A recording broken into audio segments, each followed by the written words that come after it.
believe it or not, and I'll tell you, James just told us to believe, so you're going to believe, right?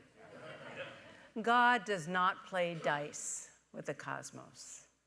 Our life isn't by chance. Everything that happens, there's a purpose and a reason. And I know when we talk about change and embracing change, it's hard because change is packaged in so many different kinds of packages, and joy and blessings, and in sadness and grief and loss, in health and abundance, and in sickness and in lack, in laughter and joy, and in tears and hardship.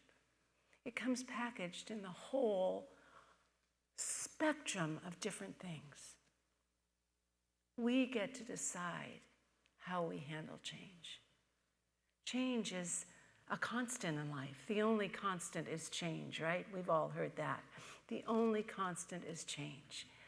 Except, now this, I'm just going to start with this, because this is the most confusing part. And then we'll kind of ease off of it. But the only thing that never changes is God. God is the changeless energy, intelligence, creativity. And as Ernest Holmes says, the changeless is always bringing change. It doesn't change itself. Aristotle, ancient Greek thousands of years ago, called this concept the unmoved mover. God is just what it is. The laws of nature, are just what they are. They're constant.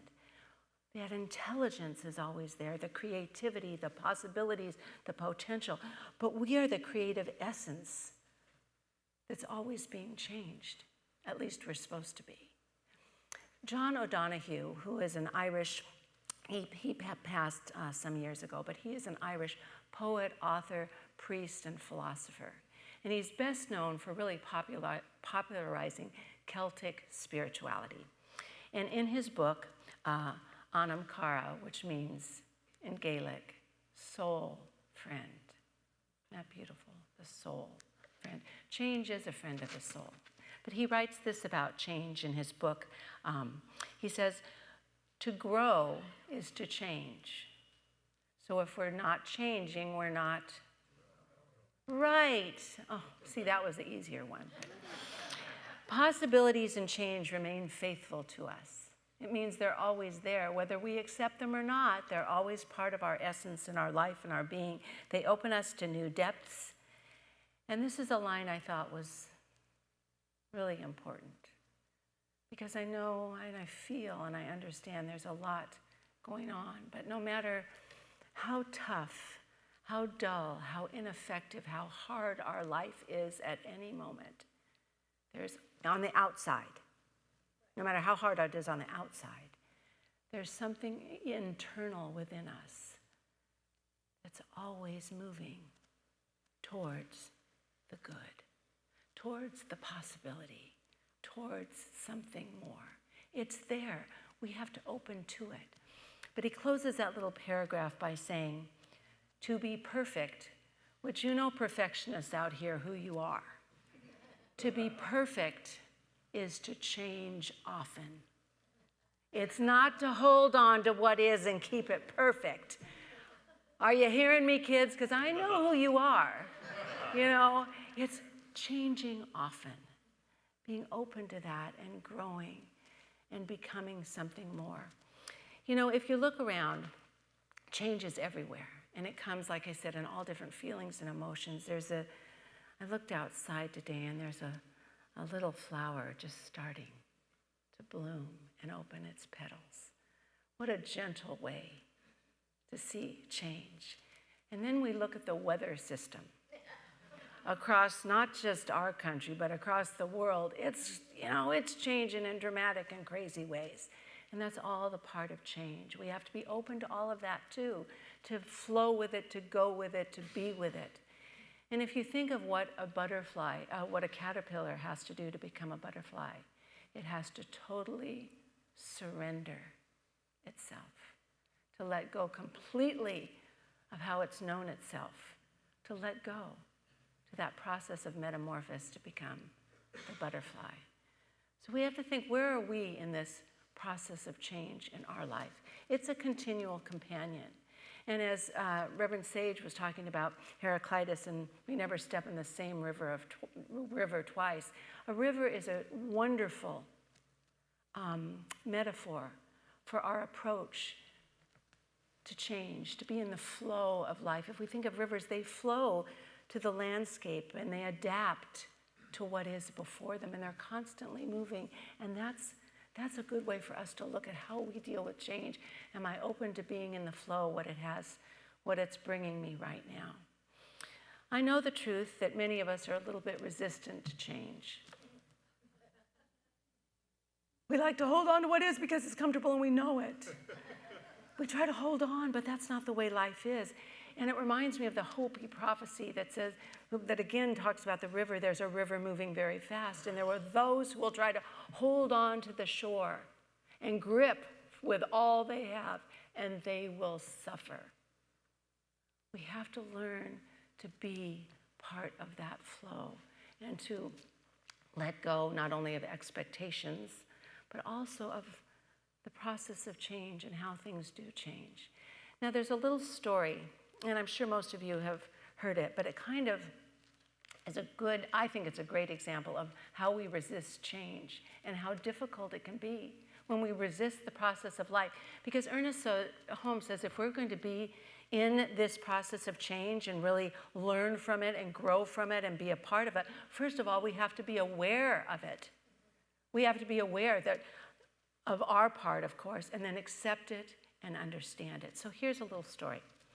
It's called There's a Hole in My Sidewalk.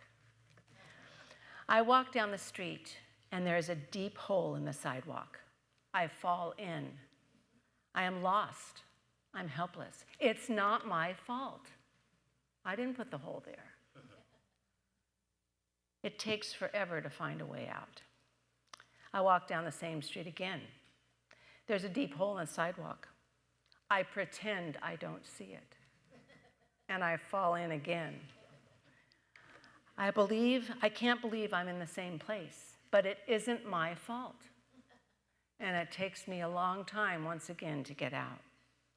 I walk down the same street, and there's still a deep hole in the sidewalk. I see it there, and I still fall in because it's a habit.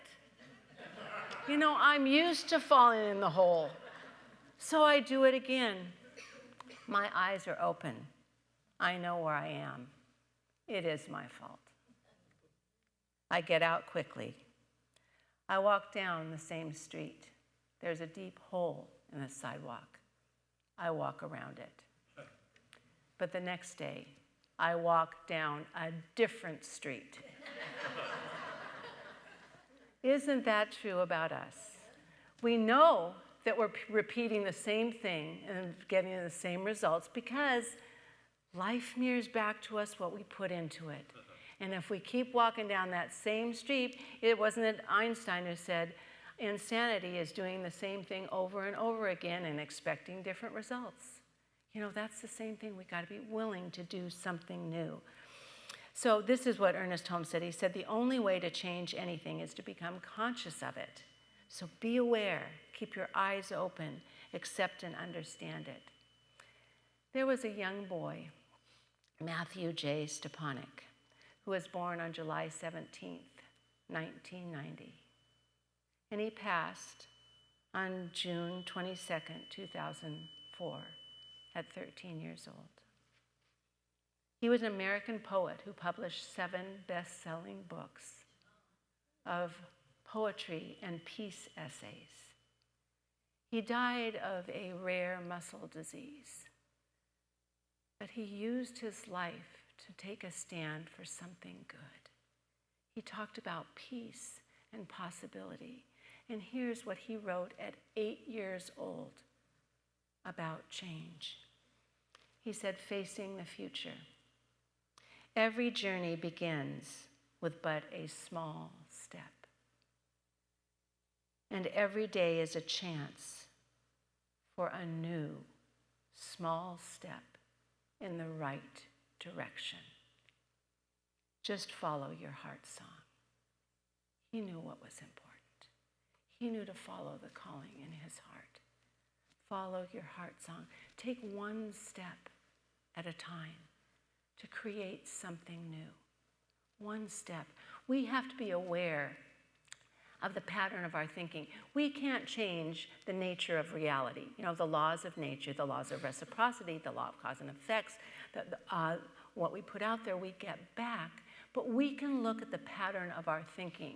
Now, one thought we have, you know, our thoughts are things, they're like little energy capsules, but one thought isn't going to change our life for the better or worse. But the general tendency, the pattern of our thinking will. What we put out there, we're going to start, if we start looking through a negative lens, that's what we're going to be seeing everywhere. And you know, one of the biggest problems, there's a very contagious epidemic. I'm not talking about the one we are just back there. I'm talking about the contagious epidemic of the negative thinking and ideas of other people. We can catch those ideas, we can catch those feelings, and it can take us over, and we start to become fearful, and we start to worry and worry and worry just from someone else's contagious thought that we've picked up. And you know what Irma Bombeck said about worry? It's like a rocking chair. It gives us something to do, but gets us nowhere. We worry and worry and worry over things we shouldn't. We don't, just some passing thought. We have to be so guarded in the thoughts we're taken hold of. You know, if the steering wheel, we steer our thoughts, and we have to watch what direction we're steering our thoughts. So we're steering them down the road of negativity and unhappiness and trouble and despair and anger and that hatred. Ugh, I don't even like that word, but anyway, are we steering it into the affirmative side of possibility, peace, questioning? Okay, this is a difficult change situation, but what am I to learn? What is it teaching me? What am I supposed to know? What is the next step I'm supposed to take to get out of the trouble and into the possibility? We have to be thinking of that. We're at that steering wheel. We got to think what to do. 14th century Sufi Hafez says this about worry. He said, when you do what? He said, it's very funny. No, it's not that funny, but I don't know what it was. Oh, I know, because it's back here. He said, now that all that you're worrying about has proved to be such an unlucrative business, why not find a better job? Why not be in that direction and on that path of affirmative thinking? There's such power. If we want to be gentle with ourselves, we can beat ourselves up continually over repeating the same stupid habits or unhealthy habits or difficult habits, or we can start affirming truth and right, and there's positive energy that can pull us forward. We can start thinking, oh, I can do this. I really can. I can do this. I'm capable. I'm strong. I have an inner strength that's much stronger than I am that I can pull on. I can do this. We can start thinking affirmatively.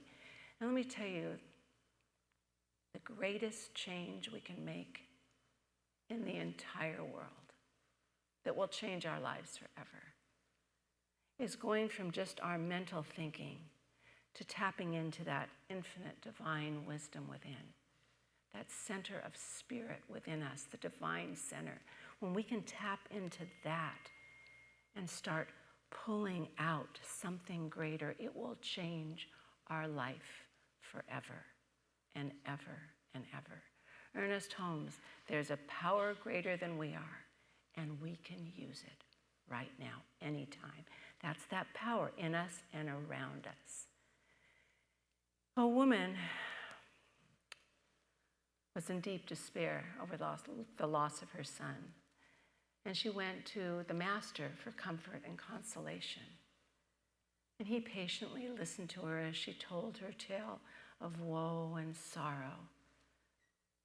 And then he said to her softly, I can't wipe away your tears, my dear, but I can teach you how to make them holy.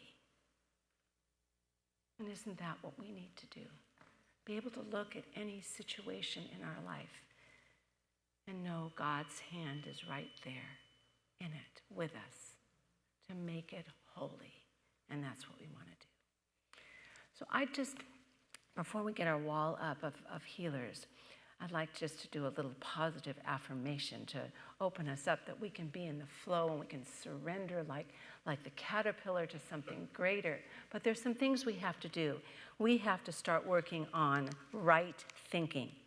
And so the ultimate change I talked about is tapping into the God source, the God essence in us, and thinking and acting from there, and redirecting our thoughts if we're off base. Because we're human. We're going to be stupid. That's kind of our job, so we can learn, That's okay. But we also have the power and choice to redirect. So here's how we trust spirit, that spirit within. Always expect the good. No matter what's going on, know there's something better that wants to be shown. So you can just affirm that by saying, life is good. Life is good. All the time. All the time. Right. That's what we can do, that we can start saying that in the midst of the car accident Kirk and I had just 2 weeks ago. Somebody ran into us, into my side, of course. But anyway, and then I just got my car back, and I love my car so much. I mean, a new appreciation came from that, besides having to go to anyway. Then the second thing, besides knowing that there's a goodness always at work, always. That's the potentiality that Sage was talking about, the possibilities. That's the goodness. We have to have enthusiasm for life. We can't be so hard on ourselves and so hard on everything. And so when you're starting to get in one of those places, I know you're going to have to force yourself for this affirmation at first, but it changes. I love my life. I love my life. One more time. I love my life. One more time. I love my life. I love my life. And then the third step. So the good, focus on the good. Know there's good. Have enthusiasm for your life and grow your consciousness of love. So when you say, I love my life, also look around and say, I love you, and I love you. That's growing our consciousness of love. So just look at each other and just say, I love you, I love you, I love you. I really do, I really do. Because no matter what, love is always the answer. Will our healers come up, please, as you in your seats right now? If Kirk will play a little music, and James, can you hum in the background? Or, all you have to do in that voice is go, and we're changed for good. But if you want to stay in your seats, just be changed with sound vibration. So either there's sound going on or come up to the wall right now. Just put your hands out like this and our healers will heal. That you are open in the flow of infinite good. That you are available to knowing a greater good. You're available to be open to something new. You have the courage right here and now to let go. To let go of the old, what isn't working.